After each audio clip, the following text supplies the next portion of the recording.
I get to speak a little bit about Mel Stelck here tonight. My father was the athletic director at Langara College for a number of years, so I got to know Mel and his son Danny, who's here, and his wife Maureen, who I haven't seen in about 30 years. I got to know them a little bit when I was fairly small, and so it's great to see their faces here again tonight. And my folks used to ship me off to hockey school, up to the Kootenay Hockey School. I have no idea why they wanted to get rid of me for a couple of weeks, and Mel, I would stay at the Stelcks and go to hockey school and live with them for a week or two at a time, and hang out and play with Dan, and it was great because Mel had all these guns that he would let us play with. Not true at all, but it was. I just have fond memories of going up there and spending time with them and not feeling like I was far away from home. So it's great to see all of you here tonight, you three. So Mel arrived at Selkirk College in Castlegar, BC in 1971 with his mandate to build its physical education and athletics program and coach the men's hockey team. He would hold that title for a little over a year before he attended a 1972 meeting that would form the CCAA. Attending as a provincial representative for BC's Totem Athletic Conference, now Pac West, he would serve as president of the provincial organization from 75 to 78, as well as president of the 4 West from 78 and 79, a precursor to the CCAA, which included BC, Alberta, Saskatchewan, and Manitoba. As a result, he had a clear grasp of the capabilities and aspirations of the Western provinces and became a significant contributor to the CCAA. He served one term as a provincial representative in 77-78, 2 as the first vice president in 79-8 to 82, 3 as president 82 to 86, as well as past president 86 to 89. It was a great privilege getting to know all the parts of this great country and working with others to reach mutually established goals, says Stelck. I got to work with some of the nicest people that one could hope to meet. It was an era of formative development for the CCAA. Stelck spent time as a committee chair of both constitution and bylaws, as well as championship format structure, shaping the outcome of both the panels. The organization faced serious challenges during his presidency, including the drastic reduction of Sport Canada funding in 1985 and a subsequent attempt at professional fundraising. But his memories of the CCAA remain fond ones, such as socializing after a good day's work and enjoying the incredible hospitality provided by the hosts meetings and championships. Watching the CCAA National Championships and attending the special events that surrounded them was very rewarding, commented Mel. Through it all, Stelck remained at Selkirk College. He was instrumental in getting its sports and athletic facilities built, became Director of Student Services and College Relations, Principal of the Castlegar campus, and then Vice President of Education. He capped off his working career as Vice President, Education, and COO at BCIT. Meanwhile, the Mel Stelck Leadership Award is handed out to Selkirk students every year in honor of his remarkable achievements, and the Mel Stelck Award in honor of fair play is awarded at each CCAA Men's Volleyball National Championship. Making a contribution, however small, to the evolution of the CCAA has been an honor and a privilege, says Stelck. We old-timers cherish the memories and offer our very best wishes to those now working to further the organization's goals. I introduce to you Mel Stelck. Thanks so much. It's kind of special being introduced by Jake. He and Dan were little guys, and by the way, the guns he was talking about were BB guns. They used to shoot at milk cartons on the beach. I won't echo all the words that all the previous speakers have done such a good job of expressing. I certainly agree, though. This is really overwhelming to see such a class act in another CCAA event. Fantastic job.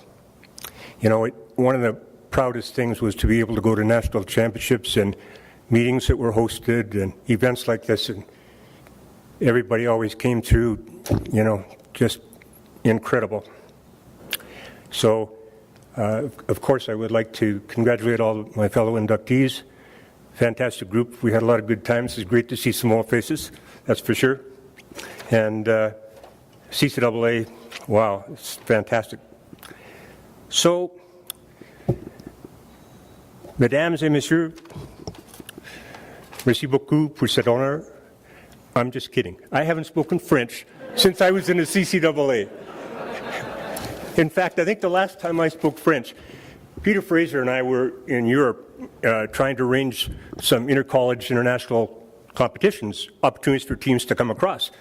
And I recall sitting with Peter in a restaurant in Paris, and the young lady came up to take our order, and I thought, great, we're going to have some appies. And I was saying some of the great things that Eve introduced us to that were really special, and I thought, oh, right, okay.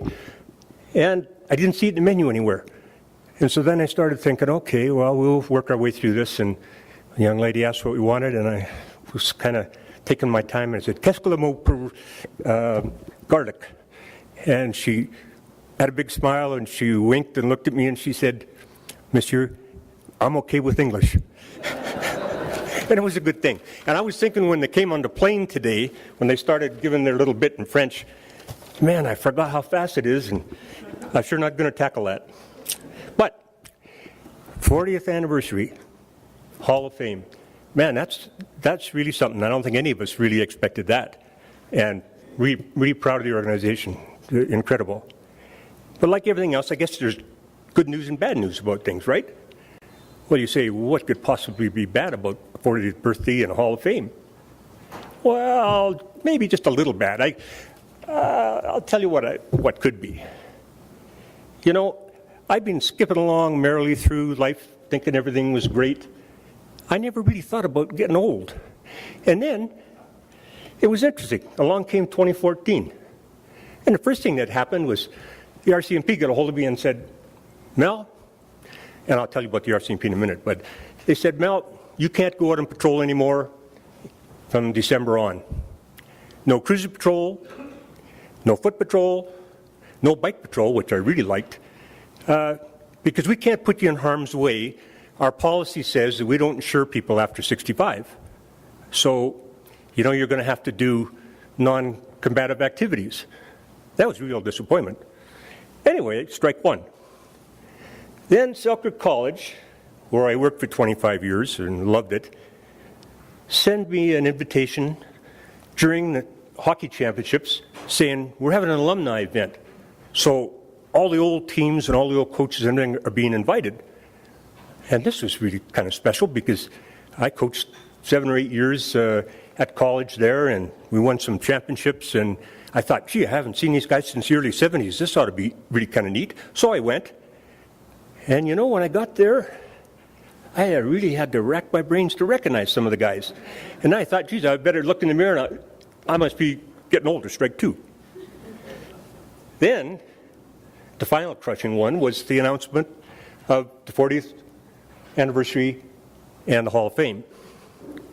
Because all of a sudden, I started getting congratulatory notes from young guys that I used to coach who had little Facebook pictures of them coaching their kids. And I get pictures of older guys I coached with little write-ups about how they were taking their grandkids to hockey. I'm thinking, wow, holy crap, I am getting old. Anyway, it's far outweighed by the good news. The good news is this is such a fantastic organization, and all along it's been such a pleasure to be able to associate with the people in it.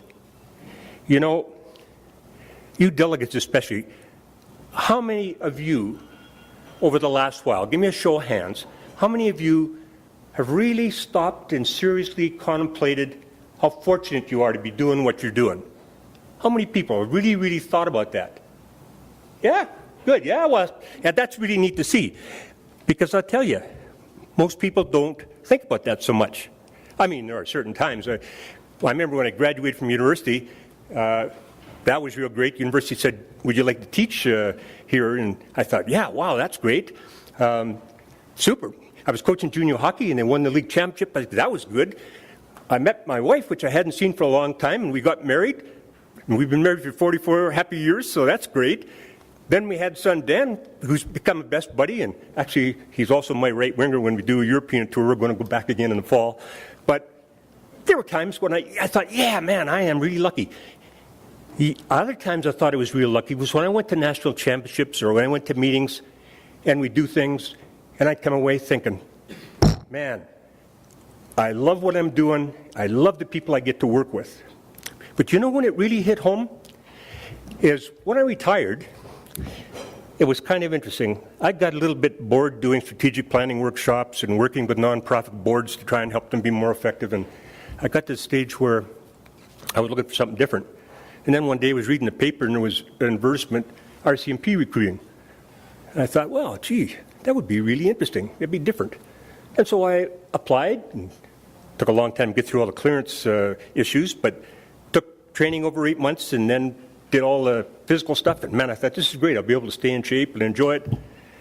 The interesting thing was, though, however, I started having real thoughts about the job these guys were doing and people that they worked with, because they weren't always the nicest people. And because I'd been a private pilot and I was comfortable with the radio, they'd oftentimes stick me in a guard room.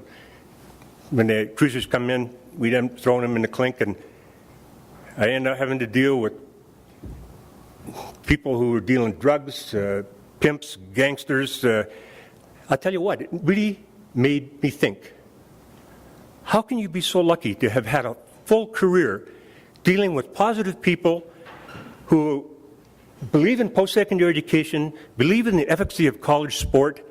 I mean, man, it's been a fantastic ride. And I think that when I really look back, the thing you can't help but appreciate is the fact that there's been incredible people in this organization. A lot of the folks that are being inducted and a lot of the other people in the room that we worked with over the years, fantastic people. And that's one of the reasons I think the organization has been so strong. I certainly congratulate the organization on the 40th anniversary. That's fantastic. And it's interesting. When we started, I think everybody came with some parochial concerns, wanting to make sure they did a good job for their constituents. But when we got to CCAA table, something changed. All of a sudden, hearing what other provinces were doing and what they're facing, people got really interested and really worked together. And that's the interesting part of it, is the fact that we started asking the right questions, like, how will this motion make things better for our student athletes? How will this decision make our sport stronger? How will this idea make for a better organization? And I know you're asking those kind of questions now, because when I take a look at how the organization's gotten to this stage, how it's thriving at this stage, and the kind of classy act you put on with this event, that's fantastic. Great job. Thanks for the memories, and thanks for adding this to the memories.